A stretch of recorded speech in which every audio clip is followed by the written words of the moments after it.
बोलो ये बस पैरेलल प्लेन का इक्वेशन लिखा हो तो क्या लिखा होगा, जैसे x plus 2y plus y/2z plus k या लैम्डा बराबर 0। Now the length of perpendicular, जो लेंथ ऑफ परपेंडिकुलर है वो 2 के बराबर है। सो लेंथ ऑफ परपेंडिकुलर का वैल्यू 2 से इक्वेट कर दिया जाए तो आप इस बात का फायदा निकाल सकते हैं। Now the length of perpendicular is equal to 2। ठीक है, सो पैप लाइंस का इक्वेशन इतना, so now the length of perpendicular pm is equal to, now pm is equal to 2, so values क्या हो गया, this is 2 plus 1 minus 2 plus lambda और डिवाइड बाय 3 और that's will be equal to 2 2 cancel, so lambda plus 1 बराबर plus minus 6। सो क्या आप इससे lambda का वैल्यू निकाल सकते हैं? लैम्डा निकाल गया तो इक्वेशन ऑफ प्लेन निकाल लेना। चलिए ठीक है, बढ़िया क्वेश्चन।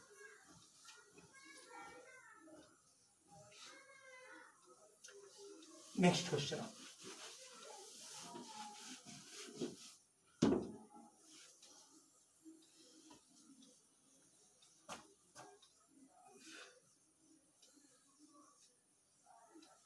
ठीक है। देखो एक क्वेश्चन है, बढ़िया क्वेश्चंस में कह सकते हैं।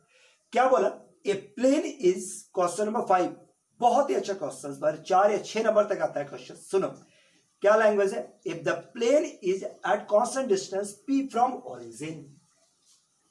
देखो बढ़िया से इसको हम बताएंगे। एक प्लेन है जिसका ओरिजिन से परपेंडिकुलर डिस्टेंस निकाला जाए तो that should be equal to p। A plane is at constant distance p from origin, meet the axes, meet the axes, यही प्लेन एक्सेस से आके मिलता है, meet the axes at A B C, ठीक है, दस ए बी सी पर आकर मिलता है, meet the axes at A B C. तो आपसे ये क्वेश्चन कर रहा है कि then find the locus of the centroid of the triangle. So locus, triangle जो बना उसका सेंट्रॉइड का लोकस ज्ञात कीजिए। Find the locus of the centroid of the triangle ABC. Find the locus of the centroid of the triangle ABC. जो triangle बना उसके centroid का लोकस ज्ञात कीजिए। देखिए, find the locus of the centroid of the triangle ABC. इसको बनाते हैं बहुत अच्छा से। देखो आपको 3-4 दिन पहले यानी कि सेकंड जब इंटरसेप्ट फॉर्म में पढ़ा रहे थे तो एक क्वेश्चन पढ़ाया था कि प्लेन का, एक प्लेन है कॉर्न एक्सिस पे मिलता है ए बी सी, उसका सेंट्रॉइड दिया हुआ है 2 1 3, तो बताइए वो इक्वेशन ऑफ प्लेन क्या है। याद है बस, ठीक है। कुछ वही हेल्प आज भी चाहिए। देखो मेरे पास लोकस निकालना है अल्फा बीटा गामा का, तो हमको अल्फा बीटा गामा में रिलेशन निकालना होगा। अल्फा बीटा गामा में रिलेशन निकालना, यही कंसेप्ट है। और रिलेशन निकालने के लिए एकमात्र मेरे पास क्या है कि ओरिजिन से अगर प्लेन पर परपेंडिकुलर ड्रॉ किया जाए तो लेंथ p के बराबर है, तो उसके लिए यूज करेंगे पहले प्लेन निकालना होगा। तो प्लानिंग क्या हुआ कि सबसे पहले अल्फा बीटा गामा के टर्म में प्लेन का इक्वेशन निकालते हैं, उसके बाद लेंथ ऑफ परपेंडिकुलर का फायदा p के बराबर लेंगे जिससे अल्फा बीटा में रिलेशन मिल जाएगा और देन लोकस। तो देखो सबसे पहले हम शुरुआत यही करते हैं। let equation of the consider plane is, let equation of the consider plane is, consider plane का इक्वेशन क्या है, x by a plus y by b और plus z by c is equal to 1।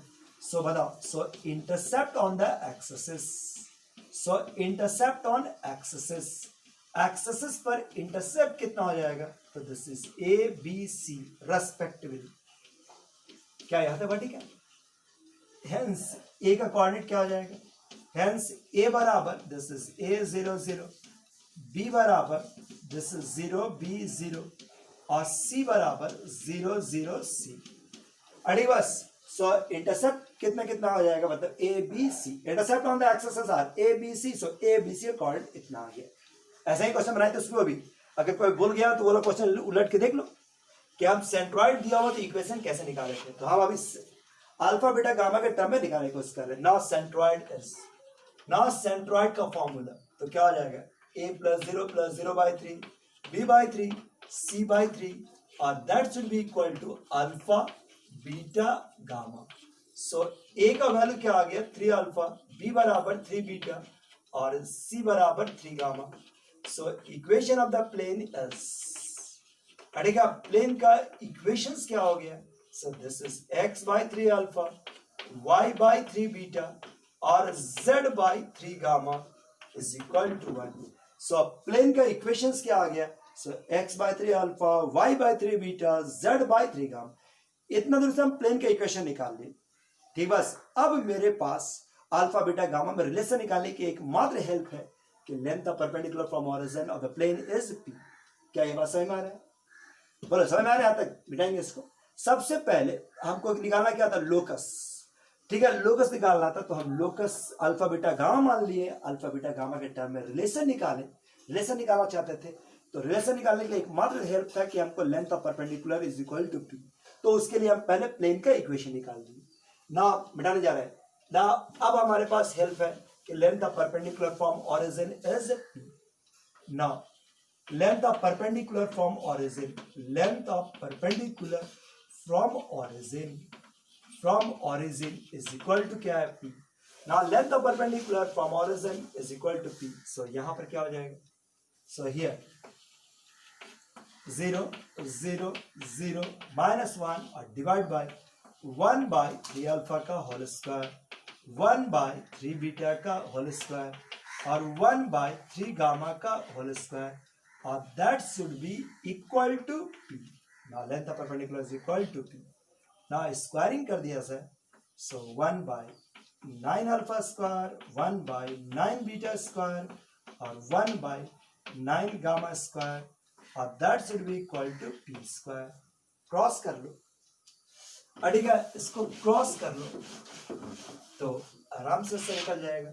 सो क्या आ जाएगा? 1/p square बराबर 1/9 alpha square, 1/9 beta square और 1/9 gamma square. 9 common लेके ऊपर ले लेते हैं, सो 9/p स्क्वायर बराबर प्लस 1/अल्फा स्क्वायर, 1/बीटा स्क्वायर और 1/गामा स्क्वायर। सो लोकस क्या आ जाएगा? 9/p स्क्वायर बराबर 1/x स्क्वायर, 1/y स्क्वायर और 1/z square. This is the required locus। so locus का वैल्यू हो गया 1/x square, 1/y square, 1/z square बराबर 9x। बहुत ही बढ़िया क्वेश्चन। ठीक, बस देखो मिटा दिए, लेकिन प्रोसेस क्या यूज किए कि लोकस निकालना किसका था? सेंट्रोइड का। सेंट्रोइड को अल्फा बीटा गामा माने। स्टेप क्या मेरा कि हम सेंट्रोइड को अल्फा बीटा गामा माने। नाउ अल्फा बीटा गामा के मदद से हम इक्वेशन ऑफ प्लेन निकाले, यानी प्लेन का वैल्यू निकाले अल्फा बीटा गामा के टर्म में। ना तीसरा स्टेप यूज किए कि length of perpendicular is equal to p, और फायदा निकाले तो आंसर निकाल सकते। 3 कदम, अल्फा बीटा गामा मान लिए, अल्फा बीटा गामा के टर्म में प्लेन निकाल लिए, और तीसरा लेंथ ऑफ परपेंडिकुलर का फायदा ले लिए और हो जाएगा बस। चलिए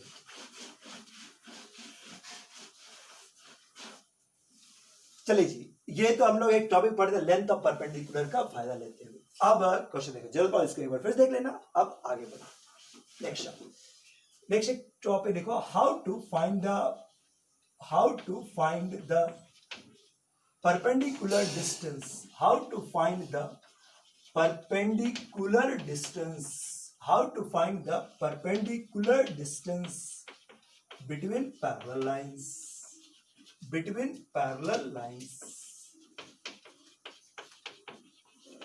ठीक है। how to find the perpendicular distance between parallel lines।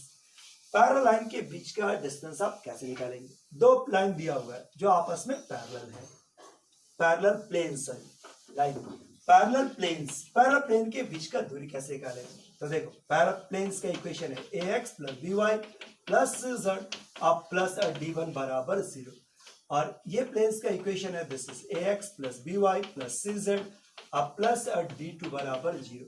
Now the parallel planes के बीच का दूरी, ठीक, बस दो प्लेन दिया हुआ है, दो प्लेन पैरेलल है, तो दोनों प्लेन के बीच का डिस्टेंस, पैरेलल प्लेन के बीच का डिस्टेंस mn बराबर क्या हो जाएगा?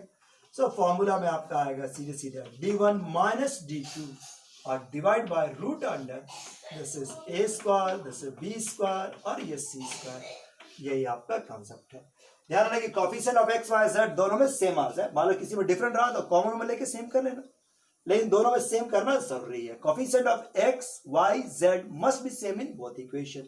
नाउ पैरेलल प्लेन के बीच का दूरी, so d1 minus d2 divide by root under a square plus b square plus c square. Plane दिया हुआ है, आराम से इक्वेशन निकाल सकते हैं। ठीक है, बस दिक्कत इसको नोट कर लो, फिर हम लोग क्वेश्चन देते हैं, बना लो।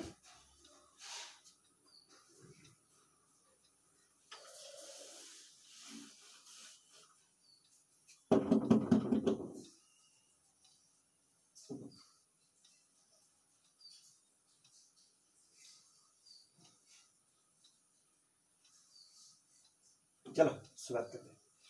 देखो एक आप प्लेन, दो प्लेन लिखते हैं और कहा जाए कि find the perpendicular distance between this one 2x plus 2y plus 2z plus 7 बराबर 0 और ये आपका 2x plus y plus 2z अब प्लस 1 बराबर 0। Find the distance between these two parallel planes. So बताइए mn इज इक्वल टू क्या हो सकता है, तो this is d1 minus d2 7 minus 1 divide by root under 2 square, this is 1 square and 2 square. So ये वाला क्या हो गया 6 और डिवाइड बाय 3 यानी कि 2। सो पैरेलल प्लेन के बीच का दूरी कितना हो जाएगा, this is 2 units. This is the equation of parallel planes. Parallel plane का डिस्टेंस इक्वेशन है। लो अब इसको बना, this is 3x, this is y और दिस इज z प्लस 5 बराबर 0 और दिस इज 3x, ठीक है, this is y, this is z minus 5 बराबर 0। Find the distance between these two parallel planes. इन दो पैरेलल प्लेन के बीच का डिस्टेंस निकाल दो। Find the distance between these two parallel planes. दो प्लेन दिया हुआ है, दो प्लेन के बीच का डिस्टेंस निकाल दीजिए। Find the distance between these two parallel planes. बोलो रहेगा बस। सो पैरेलल प्लेन के बीच का distance, so required distance parallel plane के बीच का डिस्टेंस क्या हो गया, this is z1 minus z2 5 minus 5 और divide by root under 3 square, this is 1 square and 1 square. कितना आ गया जी 10 divide by 9 10 11, so 11 10 as the required distance हो जाए ना। लो इसको बड़ा जल्दी से एक बार, this is 3x minus 6y और 6x 6y और 2z और प्लस 1 बराबर 0। This is 6x minus 12y plus 4z plus 1 बराबर 0। Find the distance between these two planes. There is no parallel planes. इन दो पैरेलल प्लेन के बीच का distance निकाल दीजिए। Find the distance between these two parallel planes. दो plane दिया हुआ है, कह रहा है दोनों के बीच का डिस्टेंस निकालिए। Find the distance between these two parallel planes. बताओ निकल जाएगा। Required distance is equal to क्या हो जाएगा, C1 minus D1 minus D2 करना, लेकिन कोएफिशिएंट अभी सेम नहीं है तो सेम करना जरूरी है। या तो ऊपर में से 2 गुना कर दो या नीचे से 2 कॉमन ले लो।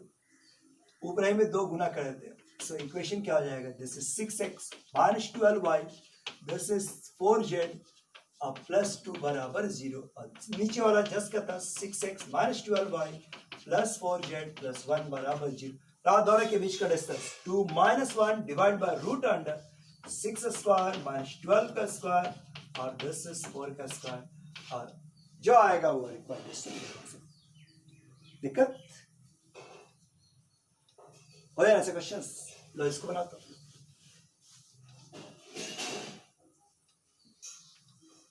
दो प्लेन दिया हुआ है, this is x plus 2y plus 3 बराबर 0, x प्लस 2y अब प्लस लैम्डा बराबर 0। If the distance between these two plane is 5 या रूट 5, दोनों प्लेन के बीच का डिस्टेंस रूट 5 दिया हुआ है, कह रहा find lambda. Find the if the distance between these two planes is root 5, find lambda. दोनों के बीच का दूरी रूट 5 दिया हुआ है, कहता है लैम्डा निकालिए। तो क्या था C1 माइनस C2 और डिवाइड बाय 1 स्क्वायर और 2 स्क्वायर, जी और 0 दिया हुआ है बराबर रूट 5। आपसे कह रहा है कि लैम्डा निकाल दीजिए। 3 माइनस लैम्डा बाय रूट 5 बराबर प्लस माइनस रूट 5। सो क्या आप इससे वैल्यू निकाल सकते हैं? दो कैसे, दो आंसर निकलेगा, दो आंसर निकाल देंगे, हो जाएगा ऐसा क्वेश्चन। चलिए बड़े लीजिए इसको बनाइए। एक प्लेन का इक्वेशन दिया हुआ है 2x plus y plus 2z plus 1 बराबर 0। चलो क्वेश्चन क्या है, find the equation of the plane. Language सुनो, find the equation of the plane. एक ऐसा प्लेन चाहिए which is parallel to this one, जो इससे पैरेलल है and at distance 1 unit from it. एक ऐसा प्लेन चाहिए जो इससे पैरेलल है।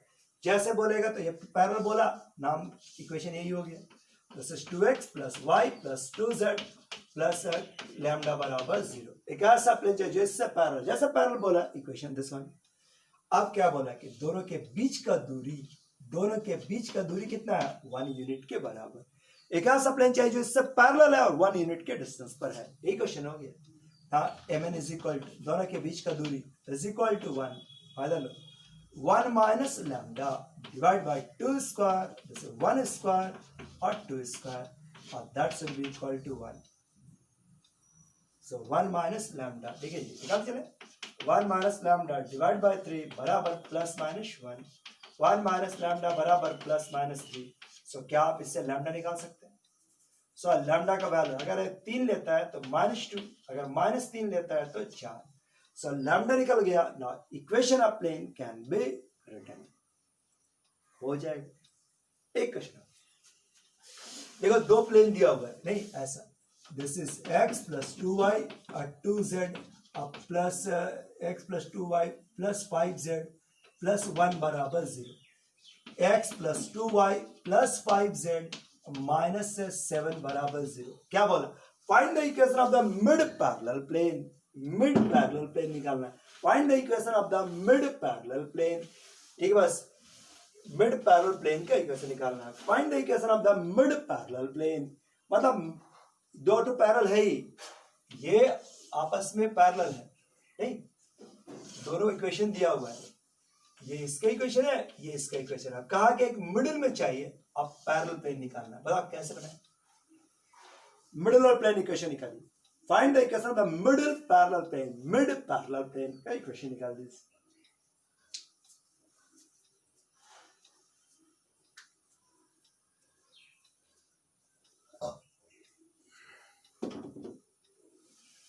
Find the equation of the mid parallel plane. तो बताओ कैसे लिखा है? जैसे पैरेलल बोला तो इक्वेशंस क्या हो जाएगा, इसका भी वही ले लो। This is x plus 2y अब प्लस 5z अब प्लस के बराबर 0। ये रहा, ये इसका था, ये इसका था, बीच वाला के ले लिए ना, ये दूरी और ये दूरी बराबर, ये डिस्टेंस और ये डिस्टेंस बराबर, मतलब mn बराबर pq, mn और इसके pq के बीच का दूरी बराबर। बताओ इसका फायदा ले ना, mn बराबर pq ना, mn बराबर pq, बस इससे मैथ बन जाएगा। mn इसके बीच का दूरी, सो क्या हो जाएगा 1 minus k divide by root under 1 square 2 square and 5 square, और ये हो गया pq इसका वैल्यू। सो ये वैल्यू तो मेरे पास क्या आ गया k प्लस 7 और divide by root under 1 square 2 square and 5 square, ये और ये कैंसिल, दो केस है। सो 1 माइनस के बराबर 10 के प्लस 7 और 1 माइनस के बराबर माइनस के माइनस 7, ये और ये कट गया, नो वैल्यूज। और इसमें जब जाएंगे तो क्या हो जाएगा, -6 बराबर 2k, k का वैल्यू निकल गया -3 और k निकल गया, तो इक्वेशन ऑफ प्लेन निकाल सकते हैं। चलिए 2 मिनट रिलैक्स हो जाते हैं, अगला टॉपिक के साथ स्टार्ट करेंगे।